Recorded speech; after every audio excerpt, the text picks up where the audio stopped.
Hi friends, ഞാൻ അലഞ്ചൊക്കെ ചോദിച്ചു. കൂട്ടുകാർക്ക് അലഞ്ചൊക്കെ ആസൂത്രണ കമ്മീഷനെ കുറിച്ചും പഞ്ചവത്സര പദ്ധതിയെ കുറിച്ചുമാണ് പഠിക്കുന്നത്.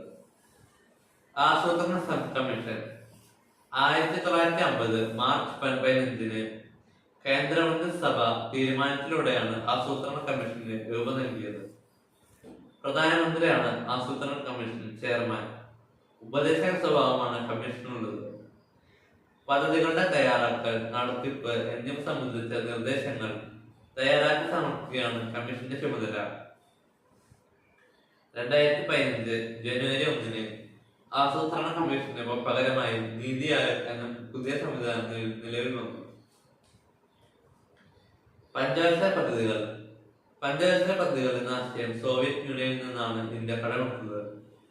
ഒന്നാം പഞ്ചവത്സര പദ്ധതി 1951 മുതൽ 56 വരെ.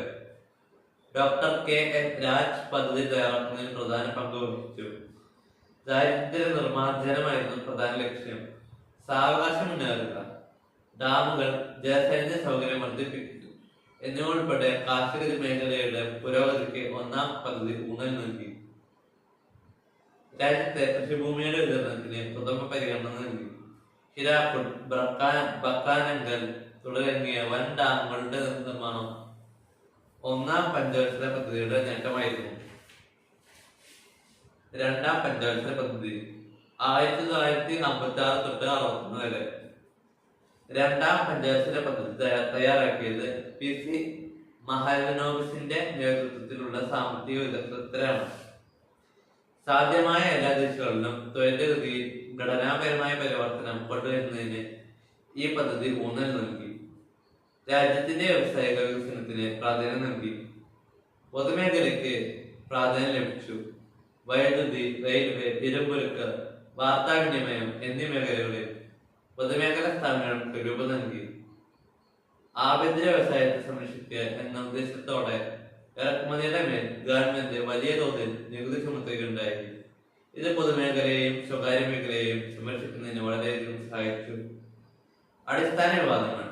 രണ്ടാം പഞ്ചവത്സര പദ്ധതിക്കാലത്ത് ഉയർന്നു വന്ന രണ്ട് തത്വങ്ങളായിരുന്നു കൃഷി വ്യവസായത്തിനെതിരെ, പൊതുമേഖല സ്വകാര്യ മേഖലക്കെതിരെ. കൃഷിയും വ്യവസായവും. ഒന്നാമത്തത്, ഇന്ത്യയെ പോലൊരു പിന്നോക്ക രാജ്യത്ത് കാർഷിക മേഖലയുടെ പുരോഗതിക്കാനോ വ്യവസായിക വളർച്ചയ്ക്കാണോ പ്രാധാന്യം നൽകേണ്ടത് എന്ന കാര്യത്തിൽ സ്വാതന്ത്ര്യത്തിന്റെ ആദ്യ നാളുകളിൽ തർക്കം നിലനിന്നിരുന്നു. കാർഷിക മേഖലയെ അനുകൂലിക്കുന്നവർ. ഗാന്ധിയൻ സാമ്പത്തിക വിദഗ്ധനായ JC കുമാരപ്പ ഗ്രാമീണ വ്യവസായവൽക്കരണത്തിന് ഊന്നൽ നൽകി. പ്രധാന മാതൃകകൾ. ഇന്ത്യയുടെ പ്രധാന വരുമാന മാർഗം കൃഷിയാണ്. 40% ആളുകളുടെയും ദൈനംദിന ജീവിതം കൃഷിയെ ആശ്രയിച്ചാണ് നിലനിൽക്കുന്നത്. കാർഷിക മേഖലയ്ക്ക് മുഖ്യ പരിഗണന നൽകിയെങ്കിൽ മാത്രമേ രാജ്യത്ത് ഭക്ഷ്യസുരക്ഷ ഉറപ്പുവരുത്തുവാൻ കഴിയുകയുള്ളൂ. കൃഷിയേക്കാൾ കൂടുതൽ നിക്ഷേപം വ്യവസായ മേഖലയ്ക്ക് അനുവദിച്ചാൽ ഭക്ഷ്യപ്രതിസന്ധിക്ക് സാധ്യത കൂടുതലായിരിക്കും. വ്യവസായ മേഖലയെ അനുകൂലിച്ചവരുടെ ബാധ്യതകൾ. വ്യവസായിക ഉൽപ്പന്നത്തിന്റെ വർധനവിലൂടെ മാത്രമേ രാജ്യത്തെ ദരിദ്രചക്രത്തിൽ നിന്നും മോചിപ്പിക്കാൻ കഴിയൂ. തൊഴിലവസരങ്ങൾ സൃഷ്ടിക്കുന്നു. കാർഷിക മേഖലയുടെ ആധുനികവൽക്കരണം. പൊതുമേഖലയും സ്വകാര്യ മേഖലയും. സ്വകാര്യ മേഖലയെ അനുകൂലിച്ച് മുന്നോട്ട് വെച്ച ബാധ്യതകൾ.